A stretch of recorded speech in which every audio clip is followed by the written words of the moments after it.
สรประธานคณะกรรมการปกครองเมืองสังทองในนั้นมีบรรดาคณะกรรมการเก็บซื้อมันต้นภาคส่วนเกี่ยวข้องและแขกถึกเชิญเข้าร่วมเมืองสังทองมีโรงงานผลิตแป้งมันต้น1แห่งตั้งอยู่บ้านกัวมีความต้องการวัตถุดิบประเภทมันต้นดิบจำนวน700 หา 800 ต้นเข้าในการผลิตแป้งมันต้นต่อวันเพื่อตอบสนองให้แก่การผลิตของโรงงานและเอื้ออำนวยความสะดวกให้แก่พ่อแม่ประชาชนลาวบรรดาเผ่าชาวสวนชาวเกษตรกรพนักงานทหารตำรวจภายในเมืองที่ปลูกมันต้นผลิตจำหน่ายซื้อขายถูกต้องชัดเจนทางด้านปริมาณราคาทางโรงงานแม่นค้ำประกันต่ำสุดบ่ให้ลุด 1,200 กีบต่อกิโลการเก็บซื้อมันต้นดิบของทุกๆปีแม่นเริ่มแต่เดือน10หาเดือน5จุดประสงค์แม่นส่งเสริมการพัฒนาการปลูกมันต้นในเขตเมืองสังทองเพื่อนำใส่ทรัพยากรพืชภายในเมืองและเฮ็ดให้การขยายตัวของอุตสาหกรรมมันต้นดีขึ้นกว่าเก่าทั้งเป็นบาดก้าวที่สำคัญที่จะช่วยพัฒนาเศรษฐกิจและชีวิตการเป็นอยู่ของประชาชนบ้านต่างๆเพิ่มรายได้ให้ชาวเกษตรกรและส่งเสริมการยกระดับเศรษฐกิจอุตสาหกรรมอีกด้วยมันต้นแมนพืชเกษตรที่สามารถปรับตัวได้สูงนำไส้แปรรูปได้หลากหลายประเภทและมีศักยภาพทางด้านตลาดสูงมันต้นเป็นพืชเศรษฐกิจที่สร้างรายได้ดีเป็นวัตถุดิบที่ป้อนโรงงานผลิตการปลูกเป็นการส่งเสริมให้มันต้นกลายเป็นพืชอุตสาหกรรมและป้อนโรงงานขนาดใหญ่ที่จะเฮ็ดให้ประชาชนทางมีและที่การสังคมให้ได้รับผลสำเร็จตามระดับคาดหมายจากนั้นทางทีมงานได้พร้อมการเคลื่อนไหวเยี่ยมยามศูนย์พัฒนาสีมือแห่งงานรับฟังการรายงานสภาพโดยรวมในการจัดตั้งปฏิบัติเวียกงานโดยเฉพาะแมนการจัดตั้งปฏิบัติการเรียนการสอนวิชาชีพการยกระดับและการพัฒนาบุคลากรการพัฒนาสีมือแห่งงานเพื่อตอบสนองให้แก่ตลาดแห่งงานและการสร้างเวทงานทำที่มั่นคงให้แก่สาวหนุ่มภายในแขวงอุดมไซก็คือบรรดาแขวงอ้อมข้างและสืบต่อเดินทางไปสู่ศาลและนึกถึงวิรกรรมจีนอยู่ลาวที่บ้านเที่ยวเมืองไซเพื่อติดตามกวดการสถานที่ดังกล่าวที่จะได้ปรับปรุงบูรณะในต่อหน้าตามแผนการเสนอของทั้งสองฝ่ายสปป.ลาวและสปป.จีนโอกาสดังกล่าวทานนางแก้วจันทวิสัยรองรัฐมนตรีกระทรวงแรงงานและสวัสดิการสังคมได้มีคำคิดคำเห็นโอ้ล้มพร้อมทั้งให้ทิศชี้น้ำบางปัญหาแนะใส่เหตุให้การจัดตั้งปฏิบัติเวียกงานติดพันกับทิศทางแผนการที่กำหนดไว้ให้มีประสิทธิภาพและมีผลสำเร็จตามระดับคาดหมายพิธีดังกล่าวได้จัดขึ้นในวันที่ 14 พฤษภาคม 2026โดยการเป็นประธานของท่านทองพันธ์จันทวงศ์ประธานแนวราสร้างชาติเมืองห้วยทรายเป็นเกียรติเข้าร่วมของท่านจอมแพงวิไลสารคณะประจำพรรคแขวงเลขาพรรคเมืองห้วยทรายท่านสมศักดิ์ปิ่นแก้วประธานแนวราสร้างชาติแขวงบ่อแก้วมีบรรดาท่านคณะประจำพรรคเมืองกรรมการพรรคเมืองและภาคส่วนที่เกี่ยวข้องเข้าร่วมในพิธีท่านนิกรจิตตวงศ์ในบ้านหนองทรายต่างหน้าทั้ง3บ้านเพื่อผ่านบทสรุปการจัดตั้งปฏิบัติขบวนการสร้างครอบครัวและบ้านสามัคคีป่องดองบ้านห้วยตาบบ้านห้วยมอนและบ้านหนองทรายขึ้นกับกลุ่มบ้านเทศบาลเมืองซึ่งประกอบมี2ส่วนเผ่าคือเผ่าลาวและเผ่ากึมโมมี415หลังคาเฮือน573ครอบครัวพลเมืองทั้งหมด 2,198 คนหญิง 1,079 คนการสร้างครอบครัวและบ้านสามัคคีแม่นเพื่อศึกษาอบรมการเมืองนำพาแนวคิดประชาชนบรรดาเผ่าบรรดาศาสนาสั้นคนในสังคมยกสูงน้ำใจหักชาติหักระบอบประชาธิปไตยประชาชนสร้างความสามัคคีเป็นปึกแผ่นสร้างสติเป็นเจ้าตนเองมีสติระวังตัวต่อเล่ห์เหลี่ยมกลอุบายทำลายมั่งเพของอิทธิกำลังปรปักษ์และเป็นการปลุกระดมประชาชนให้เป็นเจ้าการเข้าร่วมในภารกิจปกปักรักษา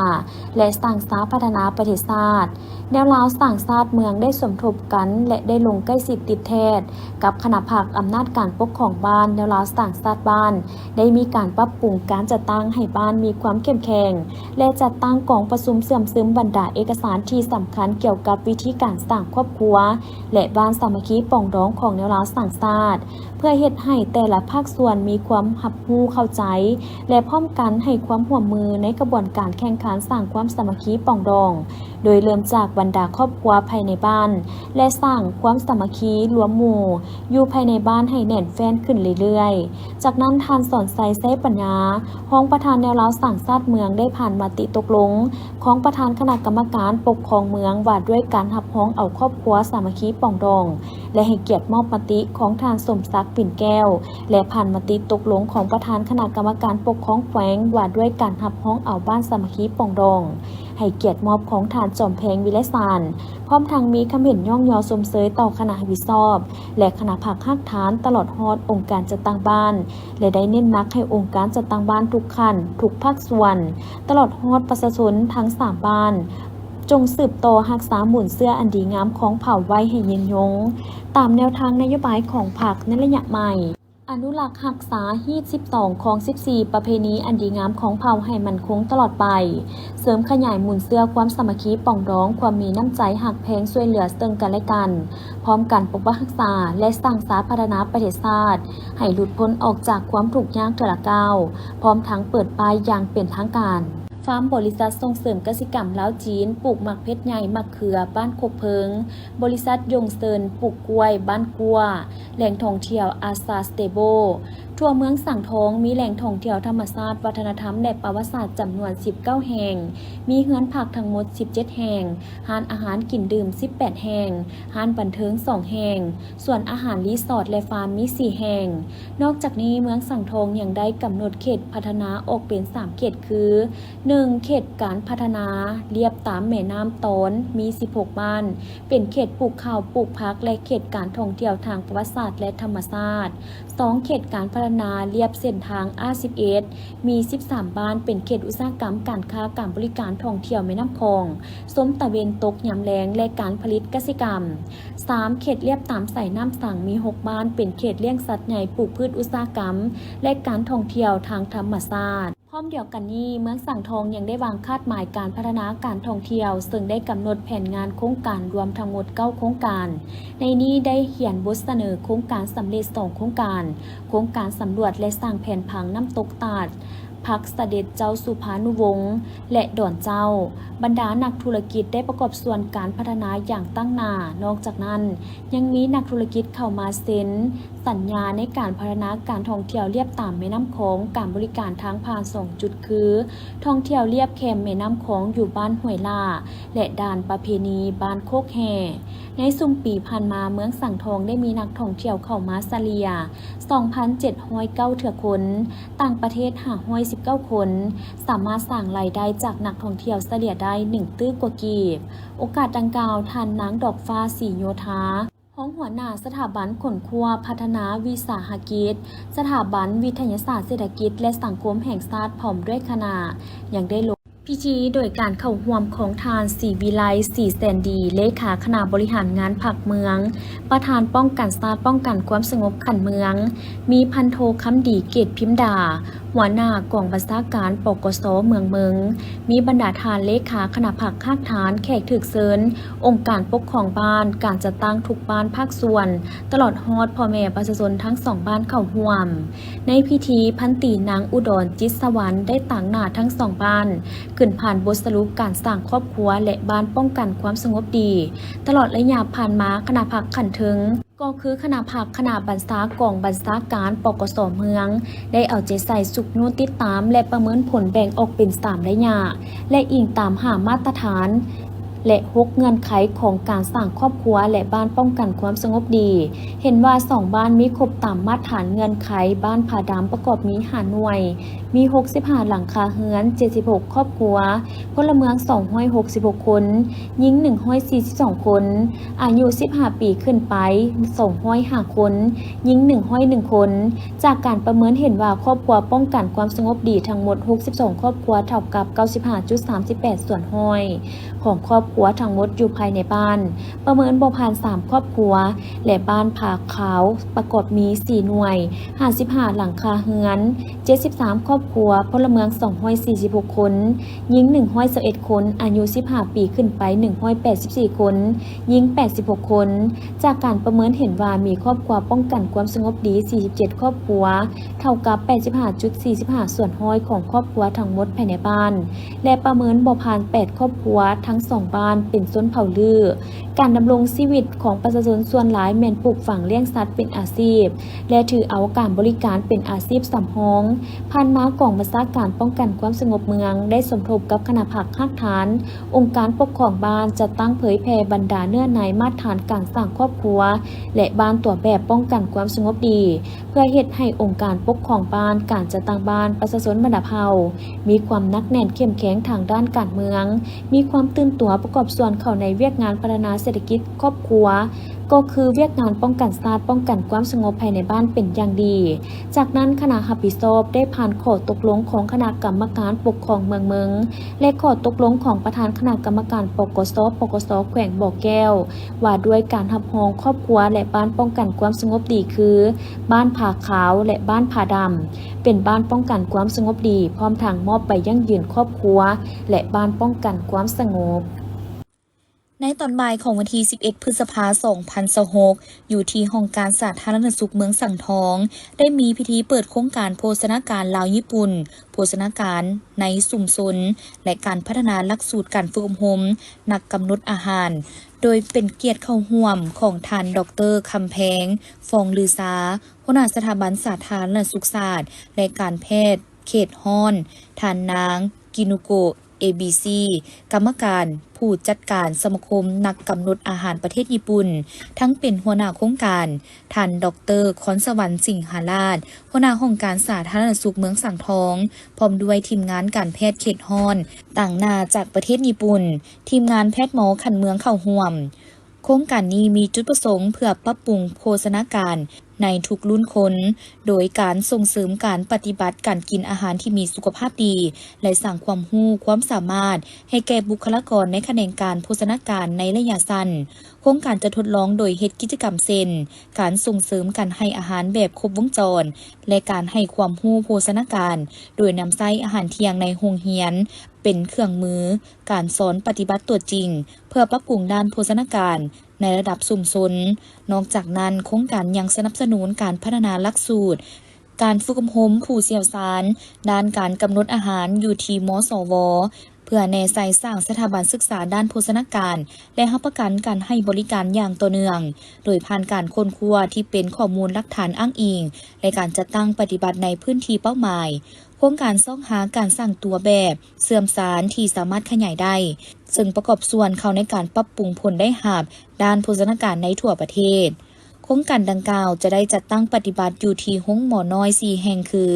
ห้องหมอน้อยปากตอนทานาสาบ้านซ้อและนาเจริญห้องหมอเมืองสังทองโรงเรียนประถม3แห่งคือโรงเรียนประถมสมบูรณ์บ้านไฮใต้นาหอยและแก้งหมอและจำนวน35บ้านอยู่เมืองสังทองสำหรับบ้านเป้าหมายจะตั้งปฏิบัติเวียกงานการให้อาหารเสริมเด็กอ่อนและเด็กน้อยให้แก่บรรดาแม่และเด็กน้อยทั่วเมืองสังทองและระยะเวลาจัดตั้งปฏิบัติโครงการเริ่มแต่มืออนุมัติจนถึงวันที่31ธันวาคม2027กระทรวงการเงินร่วมกับกระทรวงยุติธรรมได้จัดกองประชุมปรึกษาหารือและทาบทามคำเห็นใส่ห่างกฎหมายว่าด้วยการจัดซื้อจัดจ้างด้วยทุนของรัฐฉบับปรับปรุงที่แขวงหลวงพระบางโดยการเป็นประธานของทานคำพันธ์บุญภาคมรองรัฐมนตรีกระทรวงยุติธรรมมีทานอุตตะแก้วดวงศิลป์หัวหน้ากรมประเมินผลและการจัดซื้อจัดจ้างกระทรวงการเงินพร้อมด้วยบรรดากรมเกี่ยวข้องผู้ต่างหน้าจากบรรดาเมืองและแขนงการที่เกี่ยวข้องจาก6แขวงภาคเหนือเข้าร่วมในกองประชุมทานคำพันธ์บุญภาคมให้ฮู้ว่ากฎหมายว่าด้วยการจัดซื้อจัดจ้างด้วยทุนของรัฐเป็นเครื่องมือสำคัญเพื่อให้เวียกงานจัดซื้อจัดจ้างถูกต้องและเป็นเอกภาพกันในขอบเขตทั่วประเทศในใส่รับประกันการนำใช้ทุนของรัฐให้มีประสิทธิภาพประสิทธิผลสูงประหยัดยุติธรรมโปร่งใสและสามารถตรวจสอบได้ประกอบส่วนเข้าในการพัฒนาเศรษฐกิจสังคมแห่งชาติเป็นอย่างดีแต่เคียงคู่ด้านตั้งหน้ายังมีบางเนื้อในบ่ทันสอดคล้องกับสภาพเงื่อนไขในปัจจุบันจึงเฮ็ดให้มีบางข้อจำกัดบ่ทันเอกภาพทางด้านเนื้อในในการจัดตั้งปฏิบัติฉะนั้นการปรับปรุงกฎหมายฉบับนี้จะเป็นบาดก้าวสำคัญในการปรับปรุงระบบการบริหารรัฐในเบื้องรายงานงบประมาณให้มีความทันสมัยและสร้างความเชื่อมั่นให้แก่สังคมก็คือผู้ประกอบการธุรกิจที่ติดพันกับการจัดซื้อจัดจ้างของรัฐ กฎหมายว่าด้วยการจัดซื้อจัดจ้างด้วยทุนของรัฐฉบับเลขที่30/สพศลงวันที่2พฤศจิกายน2017ได้ถึงคำร้องประกาศใช้ในปี 2017 ซึ่งประกอบมี 11 ภาค 15 หมวด 90 มาตรา และได้ถูกจัดตั้งปฏิบัติมาถึงปัจจุบันสำหรับโครงสร้างของหางกฎหมายว่าด้วยการจัดซื้อจัดจ้างด้วยทุนของรัฐฉบับปรับปรุงได้ตัดออก 11 มาตราปรับปรุง 32 มาตราและเพิ่มเข้าใหม่ 51 มาตราและรักษาไว้คือเก่า 48 มาตราฉะนั้นโครงสร้างของหางกฎหมายว่าด้วยการจัดซื้อจัดจ้างด้วยทุนของรัฐฉบับปรับปรุงใหม่ประกอบมี 14 ภาค 21 หมวด 131 มาตราเป็นนิติกรรมสำคัญที่สุดในวันที่ 14 พฤษภาคม 2026 สหายทองวันธรรมวงศ์รองเลขาพรรคแขวงผู้ซี่นำเวียกพรรคพนักงานและเวียกงานก่อสร้างหากฐานการเมืองพร้อมด้วยแผนกการองค์การกรมกองภาคส่วนที่เกี่ยวข้องของแขวง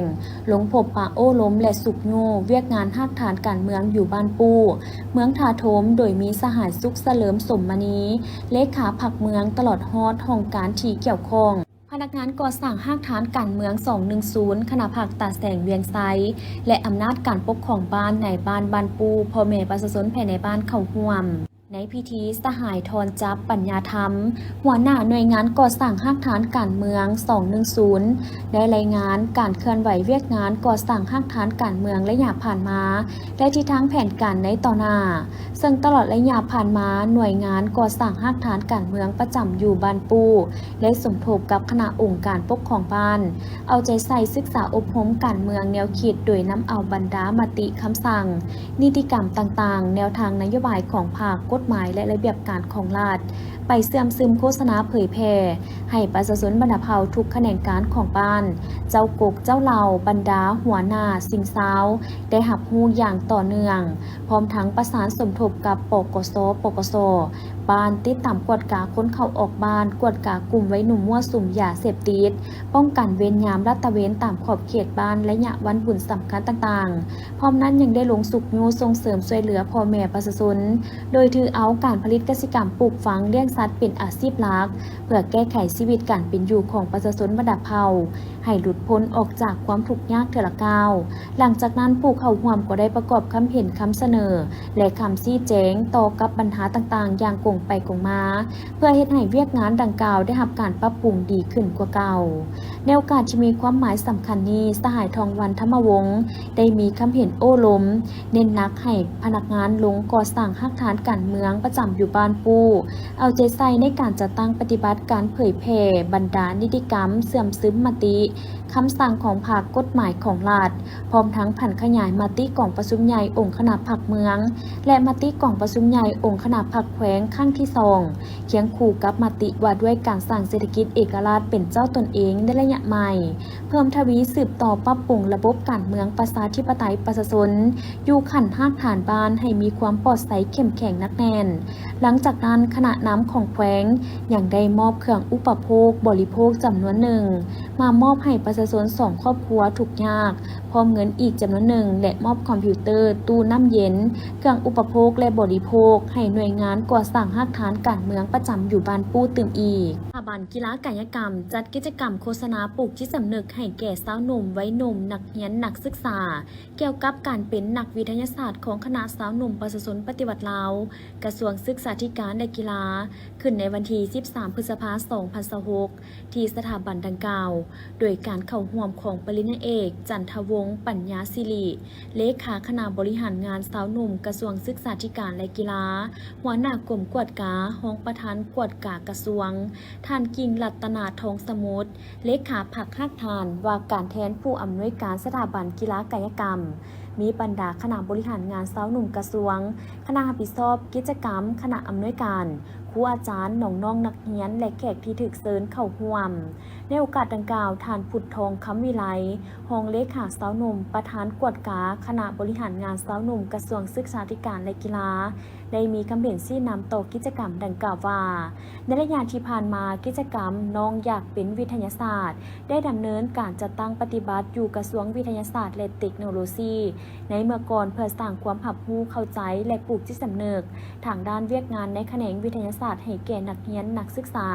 สามารถเข้าถึงข้อมูลได้อย่างกว้างขวางด้วยรูปการลงเผยแพร่บรรดาโรงเรียนทั้งภาครัฐและเอกชนเห็นว่ามีผลตอบรับเป็นอย่างดีเพื่อเป็นการสืบต่อกิจกรรมดังกล่าวและเห็นได้ถึงความสำคัญทางด้านเวียกงานวิทยาศาสตร์ที่ติดพันกับการศึกษาหำเฮียนเสริมทักษะหัวคิดประดิษฐ์สร้างให้ข้อมูลใหม่ๆที่มีหลักวิทยาศาสตร์ของนักเรียนนักศึกษาซึ่งที่จะเป็นกำลังแห่งในอนาคตของประเทศชาติฉะนั้นคณะบริหารงานสาวหนุ่มปฏิวัติลาวกระทรวงได้จัดตั้งปฏิบัติกิจกรรมโฆษณาปลูกจิตสำนึกให้แก่สาวหนุ่มนักเรียนนักศึกษาเกี่ยวกับการเป็นนักวิทยาศาสตร์ของคณะโฆษณาปลูกจิตสำนึกให้แก่สาวหนุ่มวัยหนุ่มนักเรียนนักศึกษาเกี่ยวกับการเป็นนักวิทยาศาสตร์ของคณะสาวหนุ่มประชาชนปฏิบัติลาวกระทรวงศึกษาธิการและกีฬาปี 2024 จุดประสงค์เพื่อปลูกจิตสำนึกให้แก่สาวหนุ่มนักเรียนนักศึกษา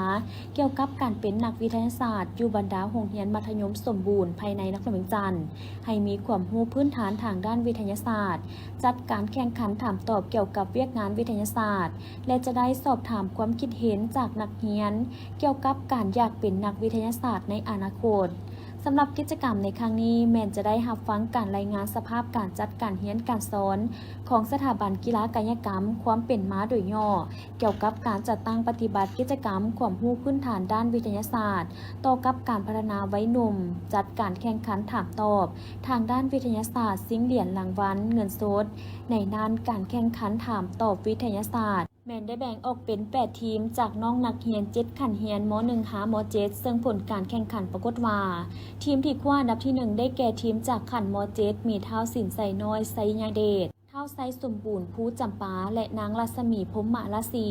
ทีมที่ได้อันดับที่ 2 ได้แก่ทีมจากขันม.1 มีเท้าผาสุกทิโนราชเท้าล่าสมพันทองและนางดาราสวรรค์อันดับที่ 3 ได้แก่ทีมจากขันม.5 มีเท้าโดนขวนมณี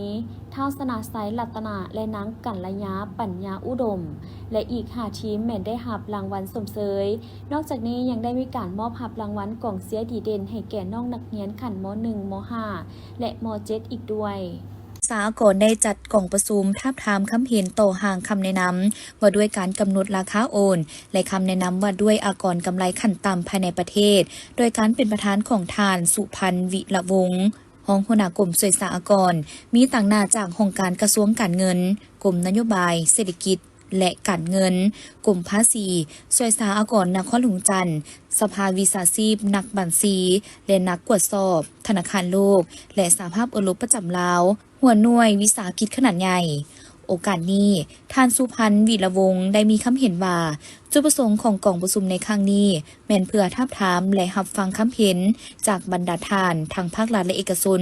ต่อเนื่องในห่างคำแนะนำว่าด้วยการกำหนดราคาโอนและคำแนะนำว่าด้วยอากรกำไรขั้นต่ำภายในประเทศซึ่งเป้าหมายแม่นเพื่อเป็นการคุ้มครองการคิดไล่การเก็บการแจ้งและติดตามกวดกาการจัดตั้งปฏิบัติการกำหนดราคาโอนระหว่างกลุ่มบริษัทข้ามชาติและการซ่องหาอากรกำไรขั้นต่ำส่วนเพิ่มภายในประเทศซึ่งการทาบทามได้ลงลึกถึงความหมายของการกำหนดราคาโอนและอากรกำไรขั้นต่ำภายในประเทศการกำหนดราคาโอนอัตราอากรกำไรขั้นต่ำต่างๆความสำคัญของการกำหนดราคาโอนและอากรกำไรขั้นต่ำภายในประเทศความจำเป็นของการกำหนดราคาโอนเพื่อสกัดกั้นการเคลื่อนย้ายกำไรบริษัทข้ามชาติมักอาศัยส่องว่างในระยะที่บ่มีระเบียบการคุ้มครองเพื่อเคลื่อนย้ายกำไรหรือดัดปรับมูลค่าการสนองบริการระหว่างบริษัทในกลุ่มของตนเพื่อหลีกเลี่ยงอากรเพื่อให้สอดคล้องกับมาตรฐานสากลการเปรียบเทียบราคาให้เป็นราคาตลาดการคุ้มครองการแจ้งมอบเพื่อให้เป็นบ่อนอิงในการคุ้มครองการคิดไล่การเก็บการแจ้งมอบและติดตามกวดกาธุรกรรมระหว่างกลุ่มบริษัทข้ามชาติการมีนิติกรรมนี้ยังเป็นบาดก้าวสำคัญของแหล่งไร้หับใหม่ของงบประมาณแห่งรัฐพร้อมเดียวกันนั้นก็เพื่อเฮ็ดให้มีความโปร่งใส